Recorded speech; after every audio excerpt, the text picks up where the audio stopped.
What's going on, everybody? My name is Justin Godsey for the Football Source. Thank you so much for checking out tonight's video. Tonight, guys, I am here to recap the Arizona Cardinals on the road taking on the New York Giants. Now, both teams are coming off, a surprising victory for the Arizona Cardinals, but a very disappointing loss for the New York Giants. So these teams are trying to, recoup, like the Arizona Cardinals on short notice. They played against the San Diego Chargers on Monday Night Football. They were able to squeeze out a victory there, a much-needed victory, and what is now a very close and tight-knit NFC West division. Also, you got to look at the New York Giants, who are coming off a loss against the Detroit Lions. So both teams are trying to pick up a big victory and hopefully to go for the Arizona Cardinals 2-0, as the Giants are trying to get their first win of the season. And this was a pretty much of an interesting game when it comes to the Arizona Cardinals side of things. Throughout this entire game, the team, if you guys were paying a very close attention, Carson Palmer did not suit up for this game. Carson Palmer is dealing with an arm injury. At around 5:30 this morning, there was a tweet posted out by Adam Schefter that Carson Palmer is listed as doubtful for the game because he sustained an arm injury in the game against the San Diego Chargers.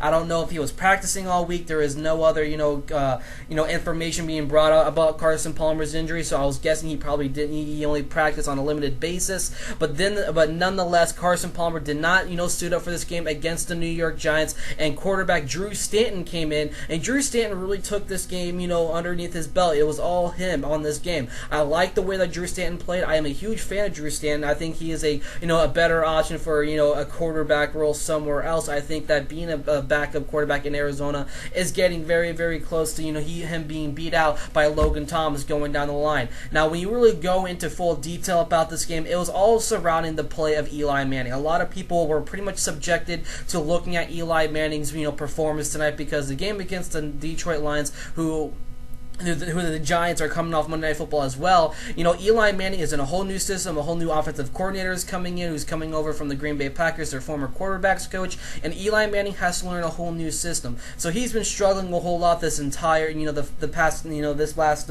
Mondays on Monday Night Football against the Lions. This game did not help him anymore. Eli Manning is continuing to turn the ball over. He passed he got 26 for 39 for 2 touchdowns and 2 interceptions. That second interception coming at the end of the game, and it was mostly, this game was already blown out, or no, it wasn't really much of a blown out. It was already, under wraps for the Arizona Cardinals in the fourth quarter, giving the New York Giants just, a small chance to really compete. Eli Manning not completing his throws. I mean, a lot of it was just overthrown. Victor Cruz was getting a lot of, the balls are being thrown over his head, underthrown. So Eli Manning's mechanics are completely failing on him right now, and I don't see the New York Giants really succeeding in 2014 if Eli Manning continues to have these kind of games. I think it's really hard for him to really have to adapt to a whole new offense. That has to play a lot of dividends to his performance tonight. Eli Manning, he needs to correct a lot of miscues. As for the rushing game, Rashad Jennings came in, he fumbled too. Rashad Jennings had a pretty questionable game. The offense in general for the New York Giants was just not connecting a whole lot. So this is a game that they really, really want to forget. Now, as for the Arizona Cardinals, like I said, Drew Stanton came in. He went 14 for 29 today with 167 yards, no touchdowns, no interceptions. A pretty mellow game. The game really went towards the defensive side of the ball for both teams. It was all at that defensive game. But when it was all said and done, it was all about the rushing game for the Arizona Cardinals, as Andre Ellington had 15 carries for 91 yards. Jonathan Dwyer got a touchdown on the board. He had 9 carries for 31 yards. And also the special teams. Ted Ginn Jr. returned a touchdown, returned a 71-yard punt return for a touchdown, and its score giving Arizona a 19-14 lead in the fourth quarter. And then, a whole lot of field goals came from Chandler Catanzaro, who is a rookie out of Clemson. So all the points coming from on the Arizona Cardinals scoreboard are primarily from the rookie kicker,